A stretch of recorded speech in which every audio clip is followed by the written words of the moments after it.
de los que no vimos en esa clase y que vamos a abordar ahora estaban el programa de cumplimiento y el análisis de casos relacionados con la distinción entre operaciones inusuales y sospechosas. Habíamos visto que había un esquema general adoptado en nuestro país que se basaba en delegar funciones en sujetos obligados, que esos sujetos obligados tenían el deber de reportar, tanto de forma periódica como ante determinadas circunstancias, que eso iba a ser después analizado por la Unidad de Información Financiera, la UIF, y en caso de corresponder, lo iba a elevar hacia una etapa judicial. Dijimos que el universo de sujetos obligados es amplio, como es amplio los integrantes y actores principales de la economía, y estaban específicamente definidos en el artículo 20 de la ley 25.246. Aquí lo que pueden ver en pantalla es el portal o página web en el que quienes revisten la condición de sujetos obligados conforme ese artículo de la ley y específicamente conforme la reglamentación que a veces acotan el alcance, deben inscribirse como sujetos obligados para estar sujetos a la supervisión de la UIF, y quienes no se inscriban y debiesen hacerlo pueden tener sanciones al respecto. En la clase de hoy nos vamos a centrar entonces en un tipo de sujeto obligado que son las entidades financieras y específicamente los bancos. Para contextualizar un poquito más la incidencia de la UIF dentro de los aspectos económicos de las entidades financieras, podemos verlo a través de diferentes noticias periodísticas, así que también los invito a ustedes, cuando tengan un tiempo, que googleen, por ejemplo, sanciones UIF a bancos, o busquen determinados nombres de bancos y van a encontrar sin duda varias noticias, como las que yo les estoy publicando en este momento. Entonces, esto de sanciones, y nombra diferentes bancos, son algunos de los que fueron estos generados sumarios, la UIF, generalmente iniciados por la detección que pueda haber visto de algún incumplimiento o irregularidad del Banco Central, que eso lo eleva a la UIF, y la UIF inicia una gestión administrativa que deriva en un sumario y muy normalmente deriva en multas que van de 1 a 10 veces la operación intentado realizar. Y son absolutamente significativas en los patrimonios de las entidades, porque si pensamos que son 10 veces y hay operaciones que son 100 millones, o sea, nosotros multiplicamos mucho el campo o el espectro de lo que pueden llegar a ser las consecuencias. Y eso pensando en que no se reportó correctamente una sola operación, ¿sí? Si hubiese sido de un determinado cliente una serie de operaciones y por millones, bueno, eso lo tienen que hasta multiplicar por 10, además de que eso puede llegar a derivar en otro tipo de sanciones más allá de las económicas. Solo por nombrar a algunos de los que sufrieron este tipo de sanciones: el Piano, el Macro Hipotecario, el Nación, el Provincia, el Formosa, Comafi, Patagonia, Columbia, Macro, Superville, Francés, Galicia, entre otros, ¿sí? Así que los invito a ver cómo es una realidad tangible la incidencia de la UIF dentro de las entidades financieras.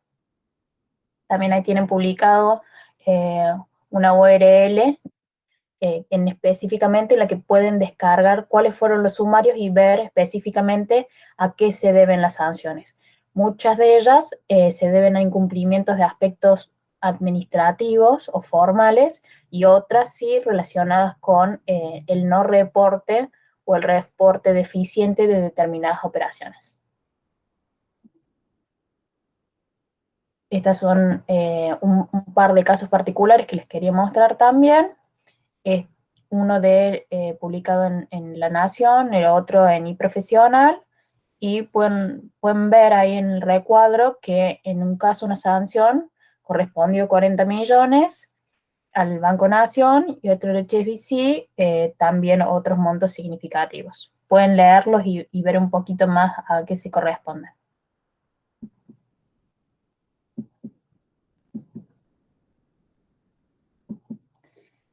En el ámbito de los profesionales en ciencias económicas, hay una resolución específica que reglamenta, como les decía hace un ratito, lo que establece la ley. O sea que ha excedido un poco la determinación, porque la cuestión de fondo debería ser por la ley y no la reglamentación, pero está aceptado que así sea en estos casos, ¿sí? Porque el artículo 20, en su inciso 17, establece que todos, porque en principio no determina un ámbito más pequeño o acotado, todos los profesionales en ciencias económicas serían sujetos obligados. O sea, eso incluiría, por ejemplo, a los licenciados en administración. Pero la resolución 65 del 2011, emitida por la UIF, determinó específicamente qué condiciones tenían que cumplir esos profesionales en ciencias económicas como para estar sujetos a todas estas regulaciones, considerándose sujetos obligados. En ese caso dijo que debía tratarse de contadores públicos, independientes o trabajando en asociaciones profesionales, y que se desempeñaran en dos funciones principales, o auditores de los estados contables o síndicos societarios. Y además, en esos roles, respecto de determinadas empresas o organizaciones. ¿Respecto de quién? De quien sean otros sujetos obligados, por ejemplo, un auditor o un síndico de una entidad financiera, un auditor o un síndico de una compañía de seguros, o las que hayan tenido estados contables auditados con un activo mayor a 40 millones, o que hayan duplicado el activo o las ventas en el último año, ¿sí? O sea que el encuadramiento de quienes desempeñen esas funciones de auditores y síndicos podría cambiar de un año a otro dependiendo a qué empresas o respecto de qué empresa está ejerciendo esa función, ¿sí? Y bueno, y las principales obligaciones, que son iguales que las que vamos a ver para otros sujetos obligados, es la constitución de un legajo y perfil del cliente, o sea, el conocimiento del cliente, la identificación totalmente fehaciente desde el primer momento, la identificación del beneficiario final, el monitoreo y reporte de las operaciones, y los reportes que son sistemáticos, que dijimos que son de información general y no ante un caso particular que resulte inusual, y que esa inusualidad no se revierte en determinado plazo y se convierte en sospechosa.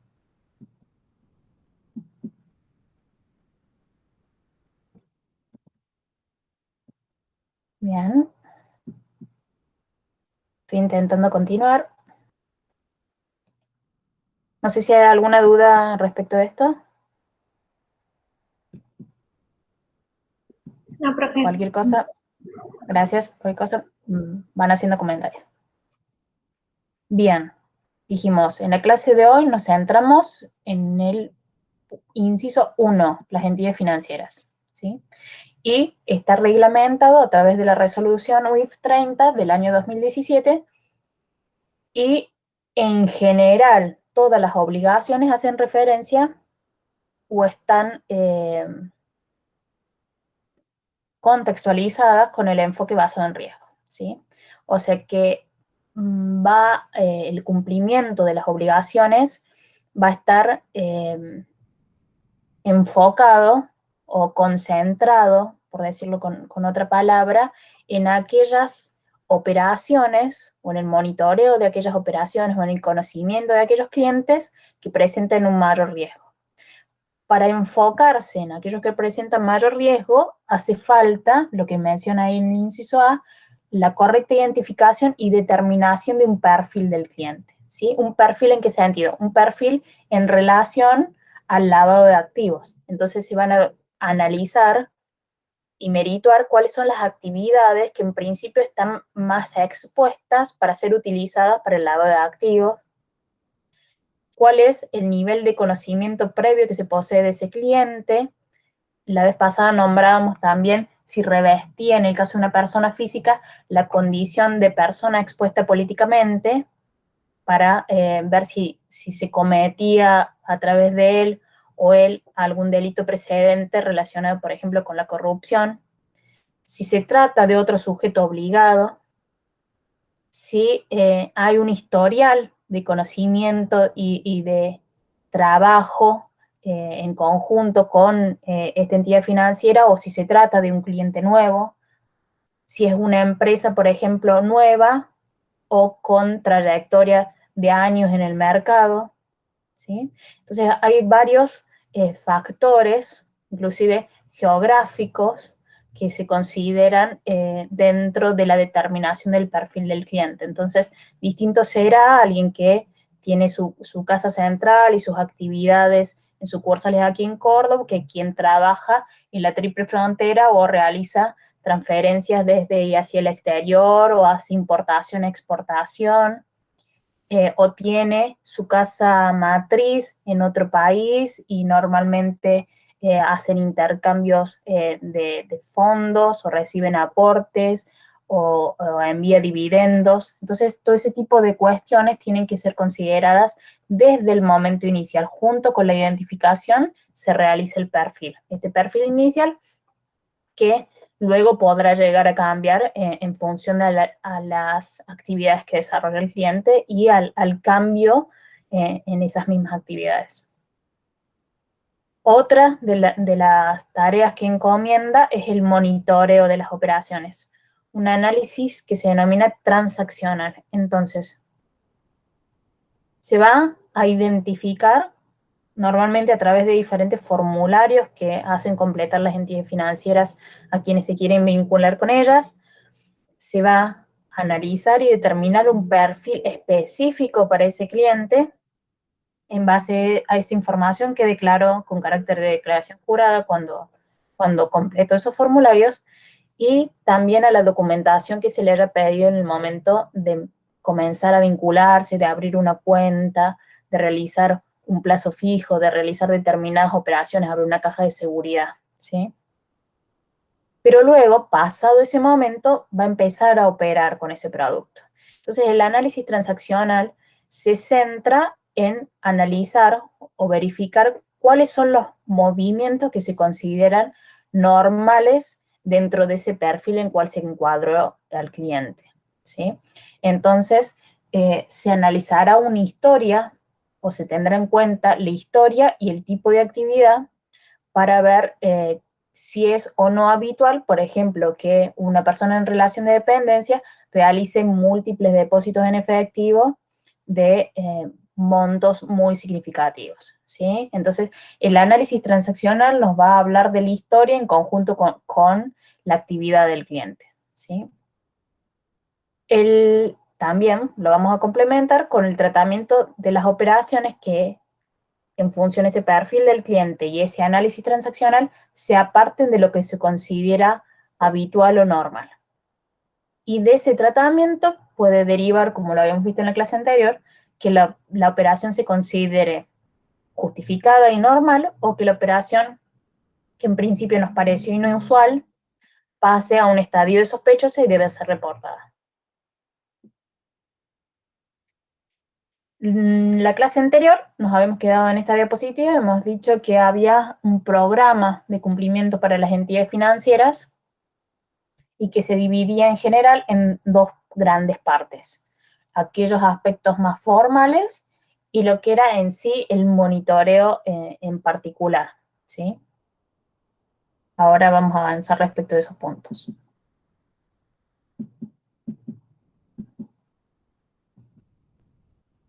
Siempre que hablamos del cumplimiento y identificación del cliente, el perfil del cliente, el perfil transaccional del cliente, tenemos que pensar a quién hace la norma referencia cuando estamos hablando de clientes. Y lo aclara y establece que son todas personas humanas o jurídicas o estructura legal sin personería jurídica, como podría llegar a ser un fideicomiso, que con independencia de que trabaje de manera ocasional o permanente, tiene la entidad una relación contractual, ya sea de carácter financiero, económico o comercial. Entonces, es un horizonte amplio en la definición de cliente, porque habla de todo tipo de persona, todo tipo de relación y que esa relación sea contractual, ¿sí? No necesariamente contractual escrita, recordemos que también hay contratos verbales.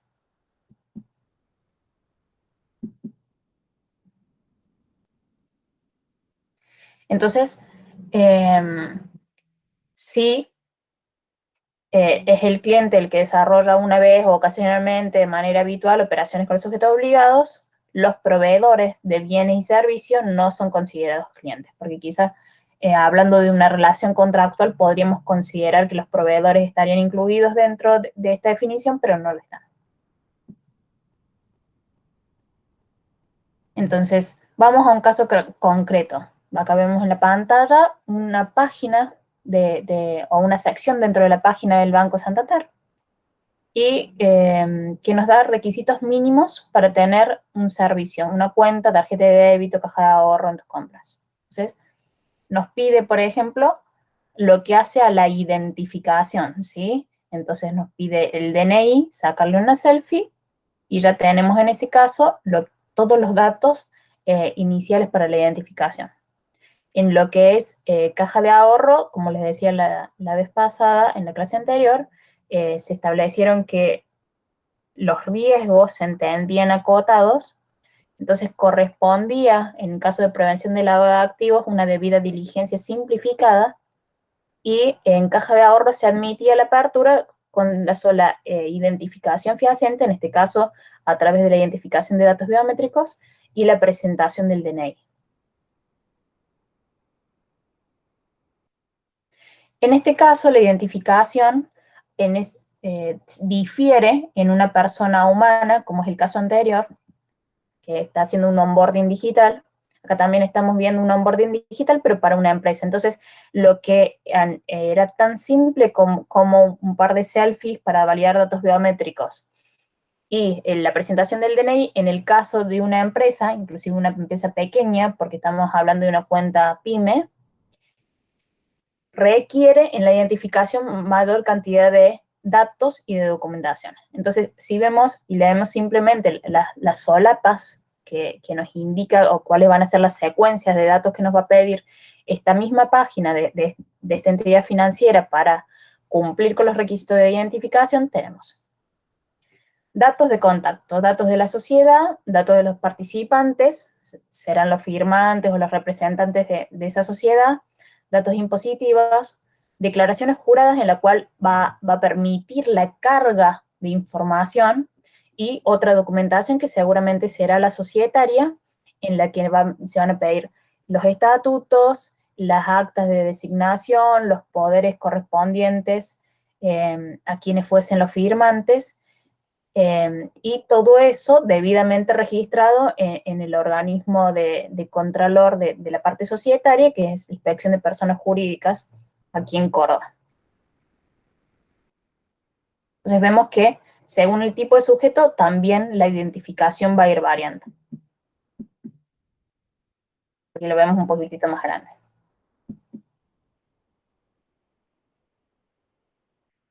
Esto es un poquito más en detalle de cuáles son los datos que se requieren para la identificación.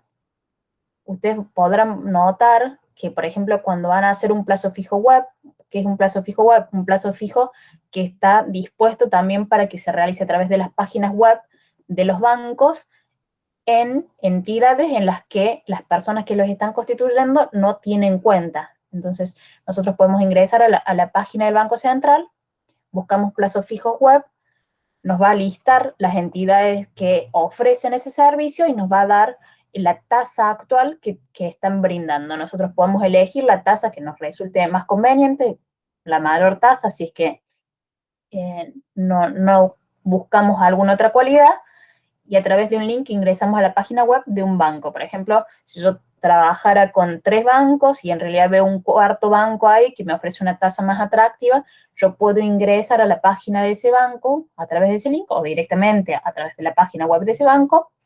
Simplemente esa lista de Banco Central me permite comparar fácilmente las tasas y realizar mi plazo fijo. Entonces me va a pedir todos estos datos de identificación: mi DNI, lugar y fecha de nacimiento, estado civil, quit, domicilio, y me va a pedir la declaración si me corresponde o no, porque revisto la calidad o no de persona expuesta políticamente y también de sujeto obligado. Entonces, eso seguramente van a ser algunos tildes o no que realizaré en ese primer acercamiento con la entidad financiera a través de su página web, ¿sí? Para poder tomar un producto como es el plazo fijo.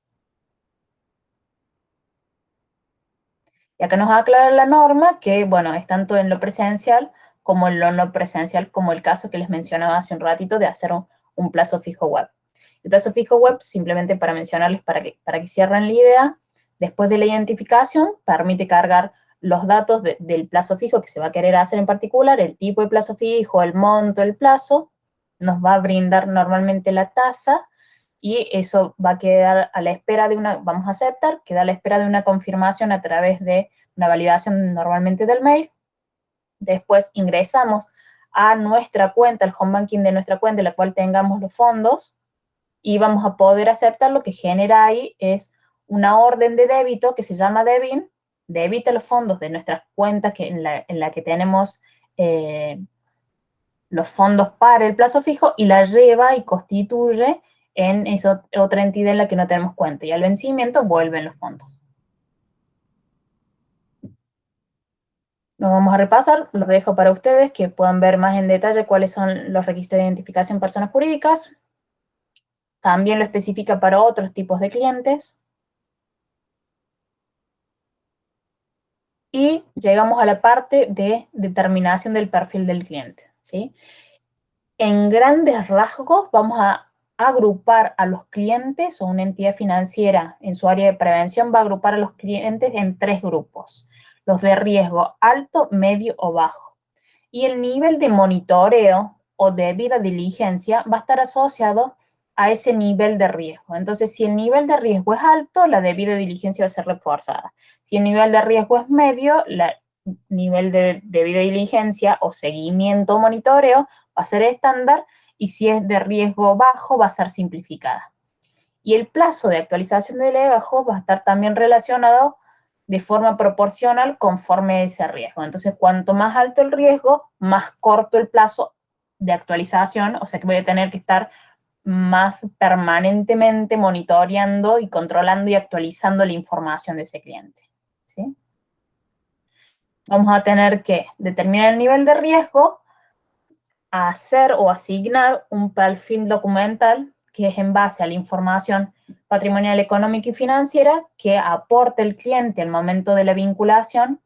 Se le determina un monto máximo o un monto hasta el cual sus operaciones acumuladas de forma, en principio el perfil documental es anual, es un número anual máximo que por la documentación aportada ya estaría justificada. Entonces el perfil documental es un número, un monto, ¿sí?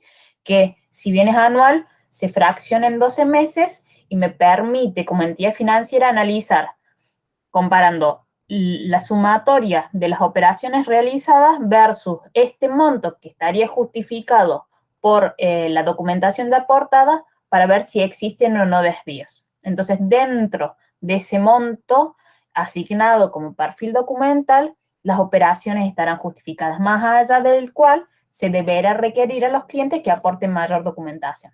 Entonces, si se analiza el balance de una empresa, se analizan sus IVA, se analiza ventas post balance en lugar de IVA, o sea, son diferentes formas de ver la misma información, podemos justificar y llegar a un monto que nos resulte que 50 millones o 5 millones o 500.000 pesos es un monto justificado y normal en lo que sería la operatoria de ese cliente en particular, ¿sí?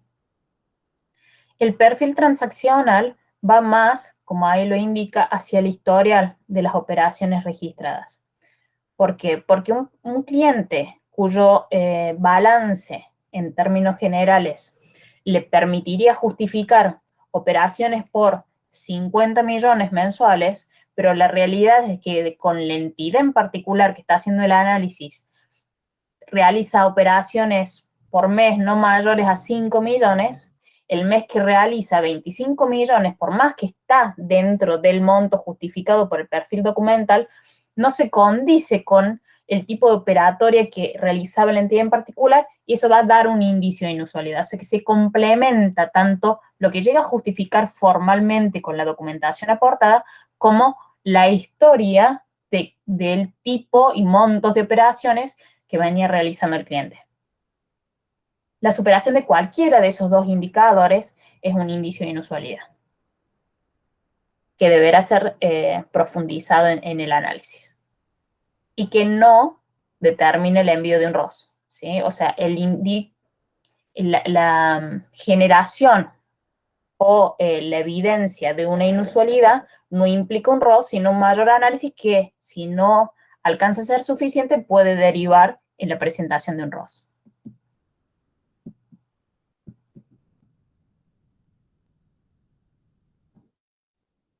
Bien. Vamos a hablar un poquito más ahora en lo relativo al monitoreo. Como la palabra lo indica, son controles o seguimientos. ¿En qué sentido? De reglas, operaciones que están automatizadas en los sistemas. Si pensamos en una entidad financiera y en la cantidad de clientes que tiene, en la cantidad de operaciones por día que se realizan, no sería viable que estos controles no estuviesen automatizados a través de sistemas específicos que, generados a través de ciertas reglas lógicas, permitan medir cuál es el nivel de operación de un cliente y generar alertas en el caso de que ese nivel de transacciones no se corresponda con alguno de los perfiles que antes mencionamos. Entonces, el monitoreo va hacia esos montos, hacia los tipos de operaciones que se consideran más riesgosos, y se van a analizar, además, ciertas cuestiones que se consideren inusuales. Lleva este monitoreo un registro interno, no solo del surgimiento de la alerta, sino de su seguimiento y de la conclusión obtenida.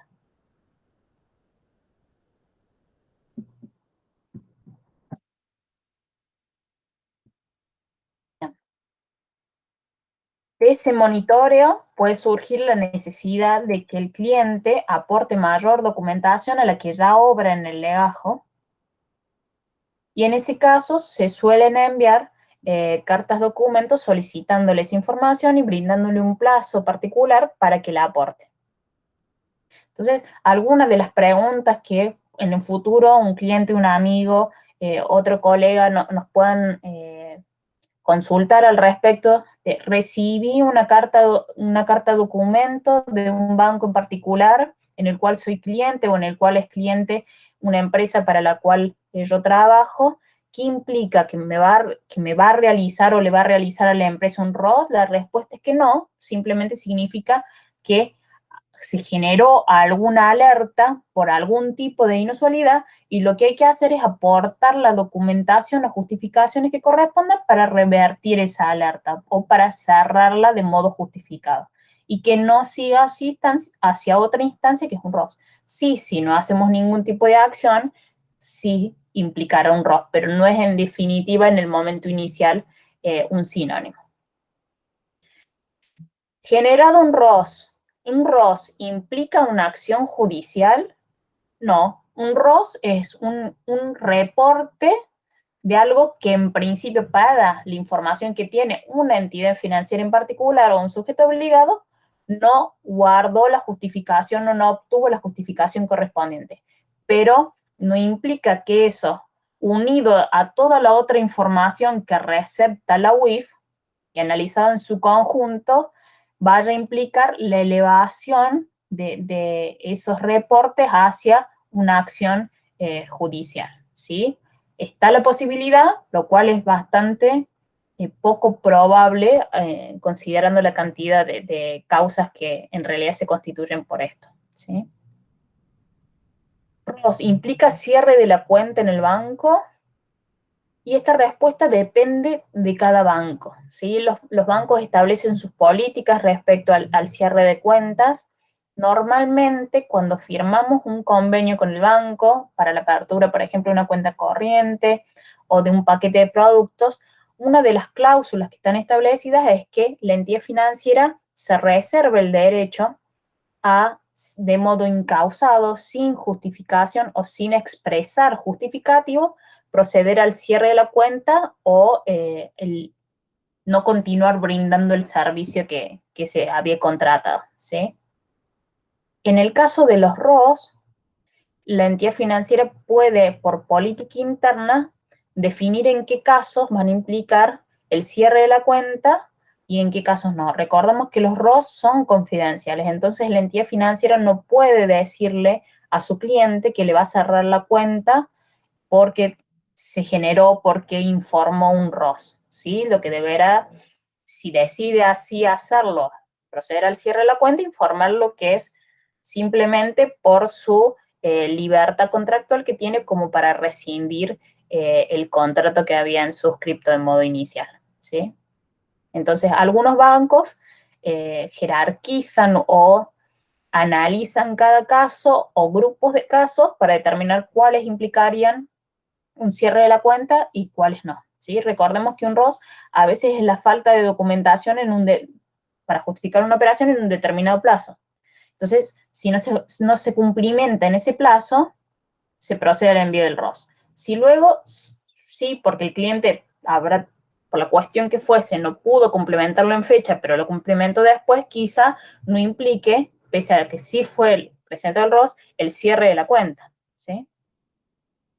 Otra de las preguntas que nos pueden surgir es si un ROS realizado por un banco es informado a las demás entidades. Entonces, yo puedo pensar que si una entidad tiene esa información, va a informar al resto o todo el sistema financiero va a conocer que una entidad consideró que yo estaba realizando una operación sospechosa. La respuesta es que no. Los ROS son confidenciales y el único organismo que puede acceder a esa información es la UIF, ¿sí? O el Banco Central específicamente dentro de controles que esté haciendo con funciones delegadas de Contralor de la UIF. En esto que dijimos que el Banco Central puede supervisar temas de prevención de lavado de activos y que después informar el resultado a la UIF. Si no, las entidades financieras no conocemos cuáles son los ROS realizados por nuestros pares. Entonces, repasando este concepto muy importante que habíamos visto en la clase pasada, la distinción entre operación inusual y operación sospechosa, una operación inusual era una operación que se salía de lo que ahora vivimos que es el perfil transaccional o del perfil documental o que presenta algún indicio de inusualidad. Y aquella operación sospechosa era, como lo dice ahí la definición, la que luego de un análisis y de la solicitud de mayor justificación no alcanza a justificarlo de modo completo o integral. O hay determinada documentación que no es coherente o se considera que no es legítima. Entonces, sí toma la condición de sospechosa y genera el envío de un ROS. ¿Cuáles son en general los indicios de inusualidad? Dijimos, todo lo que nos resulte extraño a la actividad, montos y lo esperable en una relación contractual o comercial entre los clientes y la entidad financiera. Entonces, hablamos de monto, complejidad, modalidades no habituales, operaciones muy complejas que no tengan una relación lógica en su complejidad. Hay demasiados eslabones, demasiados intervinientes para lo que normalmente en el mercado se realiza de otra manera. O que no es acorde con la documentación impositiva que el cliente decidió aportar o con la documentación patrimonial debidamente certificada que ese cliente aportó a la entidad, ¿sí? Una aclaración respecto de la documentación impositiva. En algún momento, la documentación impositiva podía ser requerida de forma obligatoria, por así decirlo, por las entidades financieras, pero luego surgió una resolución y se especificó que solo puede ser aportada en el caso en que los clientes así lo desean. Entonces, normalmente cuando nosotros suscribimos esos contratos con los bancos, alguna de las cláusulas dice que declaramos que es nuestra intención, nuestro deseo y aceptación aportar documentación impositiva. También, por ejemplo, manifestación, bienes personales, IVA, ganancias, ¿sí? Diferentes declaraciones juradas. Porque en sí, las entidades financieras, porque eso es facultativo para el cliente. Está pendiente de su decisión, porque podría aportar documentación contable en su reemplazo. En vez de presentar la declaración jurada de bienes personales, podría presentar una manifestación de bienes debidamente certificada. A veces los costos son menores porque lo impositiva los clientes tienen que hacerlo de modo indefectible, o sea que lo tienen a disposición, y hacer determinadas manifestaciones o informes patrimoniales implican un costo y un tiempo en su desarrollo. Otros indicios de inusualidad son operaciones que se realicen en efectivo y cuando la actividad no se corresponda con el uso de efectivo. Pensemos que el efectivo es un indicio significativo porque la mayoría de las operaciones de estos delitos que consideramos delitos precedentes generan ingresos en efectivo. Entonces, es un factor que siempre hay que considerarlo, tanto los ingresos como los egresos en efectivo. La negativa de brindar documentación, o bueno, obviamente presentar documentación alterada, la intervención de países que sean paraísos fiscales o jurisdicciones que no cumplimenten las 40 recomendaciones que mencionábamos del GAFI, del Grupo de Acción Financiera Internacional, entre otras transacciones que se consideran inusuales y nos brinda una guía escrita nuestro organismo de control. Entonces, repasando el circuito, se realizan operaciones, se analizan esas operaciones, o sea que el 100% de las operaciones se analiza en una entidad financiera y de algún modo sí, pero siempre con ese enfoque basado en riesgo y analizando más a aquellas que presenten mayor posibilidad de inusualidad o que quien las realiza tenga un nivel de riesgo cliente más significativo. Entonces, en sí los sistemas de las entidades financieras toman todas las operaciones que se han considerado que deben ser analizadas y las acumulan para ver si cumple o no con el perfil documental y transaccional del cliente. Si es acorde o no con su actividad, si es acorde o no con la matriz de riesgo. Puede surgir que esa operación es normal, finaliza el circuito. Si esa operación es inusual, procedemos a analizarlo más, puede definirse que se justificó, es normal, o que es sospechosa y deriva en un ROS. Varias veces mencionamos que los reportes de operaciones sospechosas, los ROS, tienen plazos máximos para su presentación, ¿sí? O sea que el análisis no puede extenderse en el tiempo de modo ilimitado hasta que se justifique la operación, sino que tiene que ser realizado en el marco de un plazo establecido e igual para todas las entidades financieras, ¿sí? ¿Cuál es el plazo? Lo divide en dos categorías, si la sospecha deviene de lavado de activos o si la sospecha está relacionado con actividades de terrorismo, ¿sí? Si es lavado de activos, son 150 días desde la operación tentada o realizada o 15 días corridos desde que se calificó como tal. ¿Cuál es la diferencia entre las dos? 150 desde que se realizó, es bastante objetivo.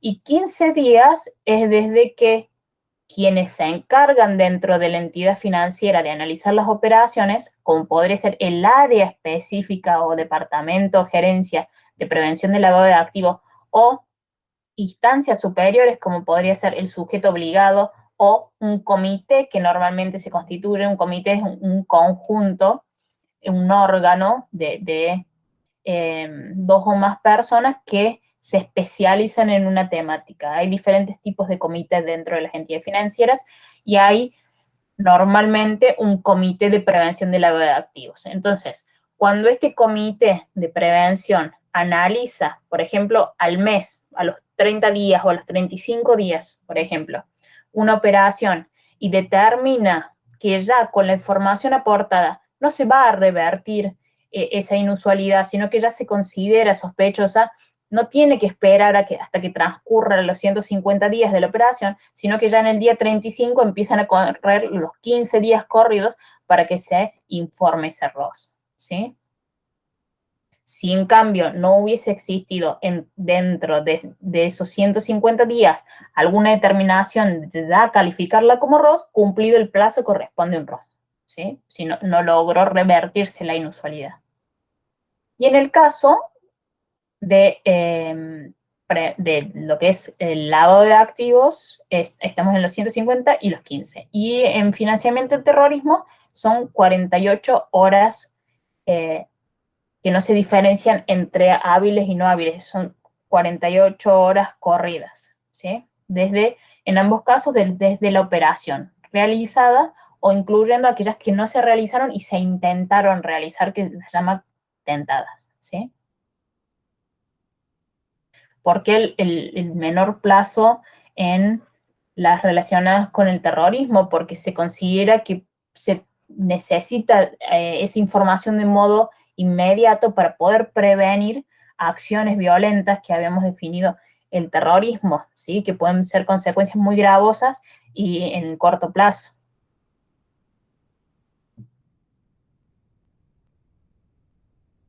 Ahora vamos a ver algunos casitos. Dice análisis de operaciones. Vamos a ver un par de casos que los podemos encontrar perfectamente en una entidad financiera. Los voy a ir leyendo.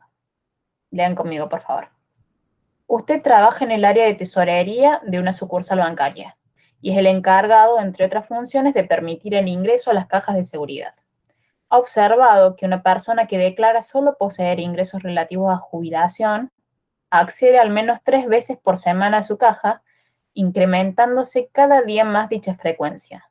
Dicho cliente tiene su nombre una caja de seguridad de alquiler y una caja de ahorro asociada a la percepción de dicho beneficio de la seguridad social. Entonces, nos preguntamos, ¿las normas de prevención del lavado de activos resultan aplicables al servicio de alquiler de cajas de seguridad? En base a las normas que estuvimos viendo, ¿hay algún tipo de actividad bancaria que esté excluida? Por ejemplo, las cajas de seguridad.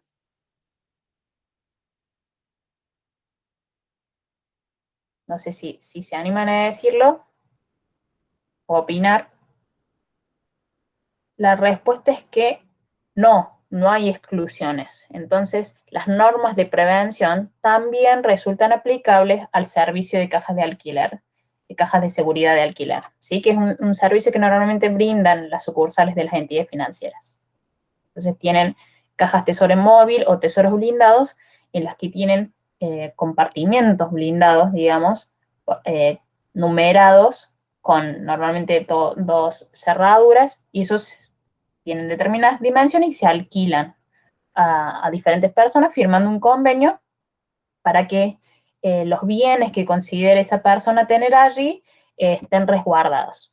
Lo que lo diferencia muy notoriamente de otros productos que ofrece la entidad financiera es que no se declara ni existe un registro de que contienen esas cajas de seguridad, ¿sí? Porque pretendo resguardar mi efectivo, lo llevo a una entidad financiera y lo dejo en una caja de ahorro y se lleva un registro de cuánto es el monto que posee o el saldo que tengo acumulado en esa caja de ahorro. En cambio, en la caja de seguridad pueden existir activos que no están declarados patrimonialmente y o que pueden estarlo, o pueden ser bienes que no tengan un valor económico, sino que tengan un valor sentimental, un valor legal, pero tiene esa particularidad de que no se declara el contenido. Entonces, con independencia de eso, sí, el ingreso a las cajas de seguridad sí debe ser analizado como otro de los productos bancarios y se analiza a la luz de la utilización y la frecuencia de ingreso, ¿sí?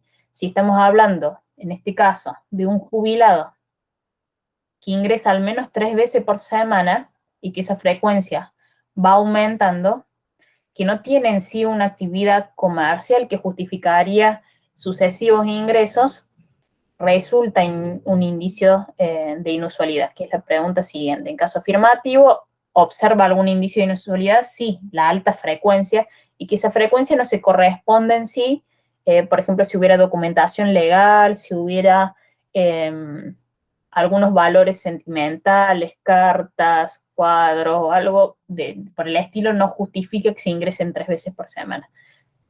Puede inducir a pensar que hay ciertos valores que son allí depositados temporalmente y luego extraídos, y que no es en sí la finalidad declarada para la caja, ni se corresponde con lo que tributa ese cliente o declara como ingreso, que es solamente su jubilación.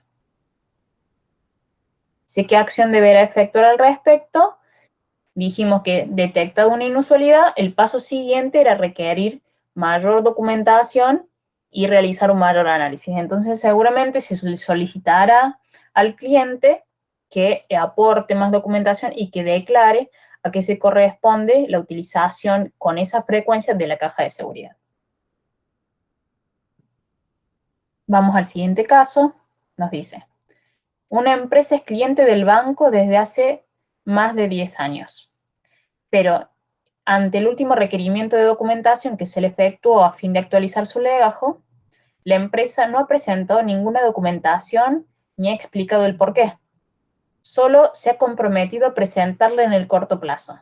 Ya han transcurrido más de 60 días desde que se requirió formalmente la documentación.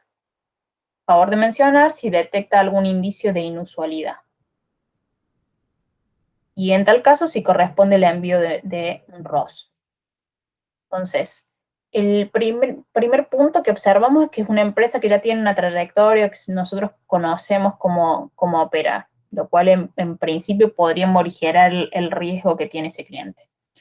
Pero la negativa o la falta de presentación de documentación en sí mismo constituye un indicio de inusualidad, por lo cual, con independencia de que sea una empresa o un cliente conocido, hay que requerirle mayor documentación. ¿Presenta algún indicio de inusualidad? La respuesta es que sí. Y si corresponde un envío de un ROS, si han transcurrido 60 días, recordemos que todavía no está cumplido el plazo de los 150, por lo cual le pedimos mayor documentación y dependiendo del aporte o no de la misma, será que corresponda o no el envío de un ROS. Pasamos al siguiente caso. Nos dice: una empresa propietaria de una cadena de supermercados que hace poco tiempo abrió una cuenta corriente en el banco, efectúa depósitos en efectivo diariamente por montos significativos, incluyendo billetes de baja denominación y monedas, pero no ha superado el monto de calificación asignado por la Unidad de Prevención del Lavado de Activos y Financiamiento del Terrorismo. Entonces, cliente nuevo, supermercado como actividad, hace depósitos en efectivo. Dijimos que el efectivo era un llamado de atención por montos significativos y baja denominación, con lo cual se correspondería con, en cuanto a la utilización de ese efectivo o la obtención de efectivo, con algunos tipos de delitos precedentes, ¿sí? Como la venta de drogas o algunos delitos por el estilo. Pero en sí mismo, si lo analizamos a la luz de la actividad del cliente, que es un supermercado, resultaría correcto. Depósitos diarios, correcto. De montos significativos, si está correctamente en función a las ventas que declara. Y los billetes de baja denominación en moneda no resultan ilógicos. Entonces, tampoco superó el monto que a nivel de documentación está justificado dentro del legajo del cliente. Entonces, si nos preguntan si hay algún indicio de inusualidad, la respuesta es que no. Si bien hubo elementos que se analizaron, no hay indicios de inusualidad a la vista del análisis en su conjunto. Y por lo cual no corresponde, si no hubo inusualidad, el envío de ningún ROS.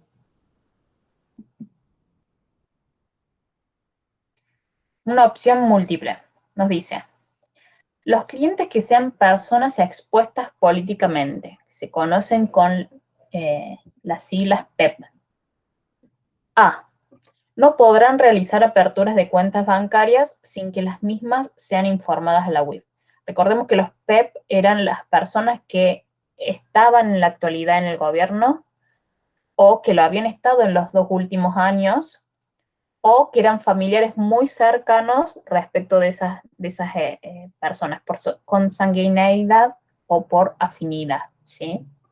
Entonces, respecto de esos funcionarios, nos dice, no podrán realizar aperturas de cuentas bancarias sin ser informadas a la UIF.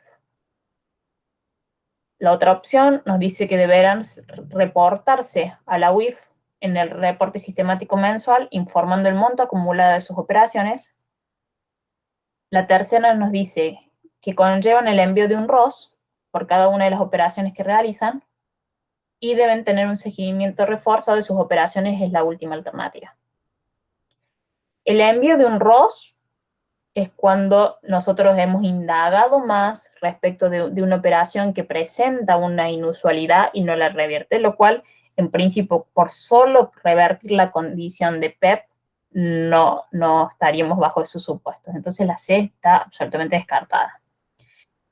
La B dice que deben informarse a la UIF en un reporte sistemático el monto total acumulado de sus operaciones, lo cual tampoco es correcto, y el A nos dice que no podrán abrirse cuentas sin informar a la UIF.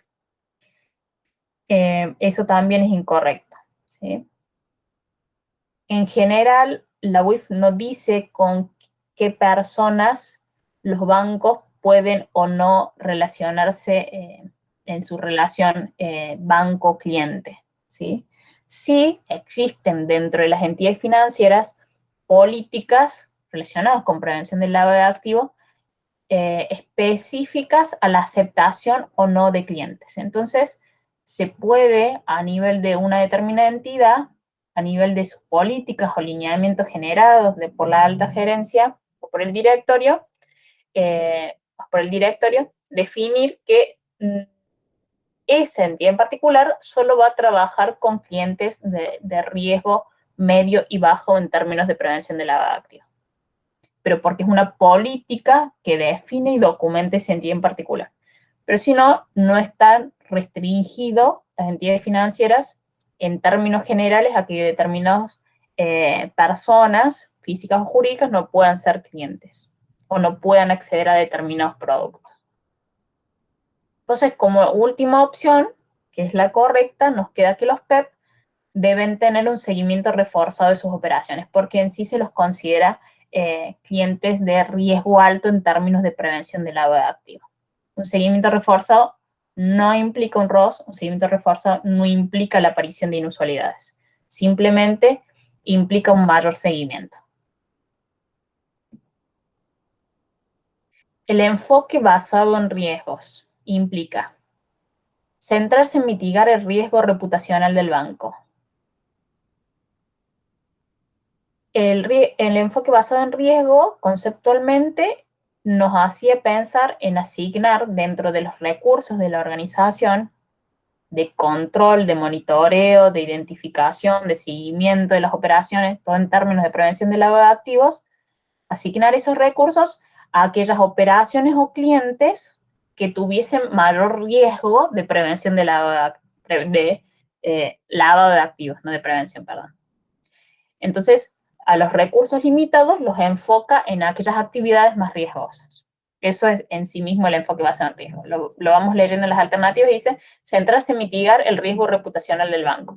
El riesgo reputacional del banco no es uno de los objetivos del enfoque basado en riesgo. El riesgo reputacional es un factor o un tipo de riesgo al cual le está expuesto la entidad al no cumplir adecuadamente las normas o los lineamientos en términos generales y específicamente en relación a la prevención del lavado de activos. El punto B dice, aplicar acciones generales a los clientes con independencia de las características y actividades a cada uno de ellos. Es específicamente lo contrario, porque no aplica acciones generales, sino que segmenta a los clientes según el riesgo y les aplica acciones o tipos de monitoreo o debida diligencia distintas según ese nivel de riesgo. El C nos dice minimizar el riesgo de contagio a otras entidades financieras. El enfoque basado en riesgo no habla del riesgo de una crisis sistémica, sino que habla del enfoque dentro de la Organización para la Prevención del Lavado de Activos. El D dice mejorar la evaluación del GAFI respecto a la entidad financiera en particular. El enfoque basado en riesgo no busca que lo evalúen correctamente a la entidad, sino que busca que sea eficiente el sistema en general. Y además la evaluación del GAFI es respecto de los países, del cumplimiento de los países y no respecto de una entidad en particular, no hace referencia a una entidad, ¿sí? Es un organismo, este Grupo de Acción Financiera Internacional evalúa a los países que se adoptaron esos lineamientos, esas recomendaciones, y no en sí a cierta entidad en particular, ¿sí? Se habla dentro de un contexto. Y presentar correspondencia con los riesgos identificados, permitiendo tomar decisiones de asignación de recursos propios de manera más eficiente, que es en sí mismo lo que hemos charlado del enfoque basado en riesgos.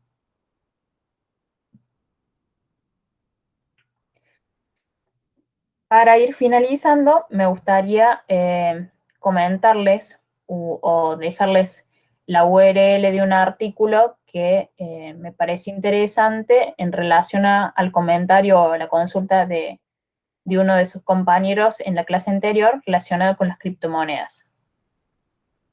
En este artículo se conceptualiza inicialmente, que es muy reciente, ahí pueden ver la fecha dentro de la URL, es de el 6 de abril de este año, y su título nos dice hacia un nuevo paradigma del lado de activos, las criptomonedas y el cibercrimen.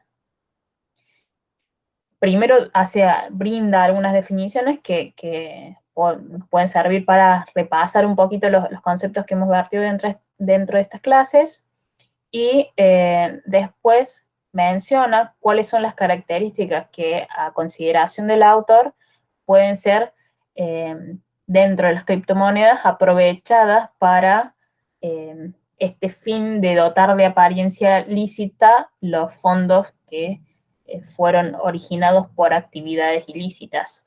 Entonces, aquí un pequeño extracto que les hago, dice: el uso de criptomonedas se está convirtiendo en uno de los métodos más atractivos para facilitar el proceso de integración del dinero ilícito al sistema financiero tradicional.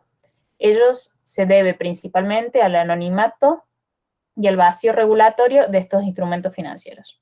Eso, bueno, brinda algunas recomendaciones que entiende también la persona que escribe el artículo respecto de qué se debiese realizar o en qué sentido se debería avanzar a nivel regulatorio, que eso es más opinable.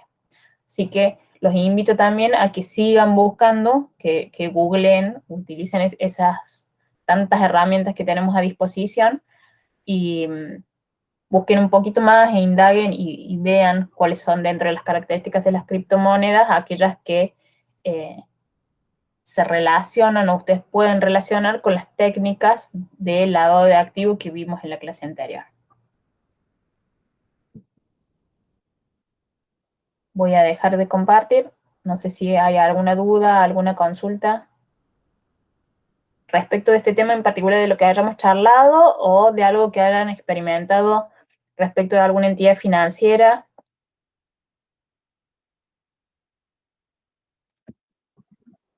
No, profe. No. Bueno. Listo, entonces damos por cerrar la clase de hoy y con esto finalizamos la unidad 9. Y nos vemos de nuevo en el parcial del miércoles. Ya, déjame grabar.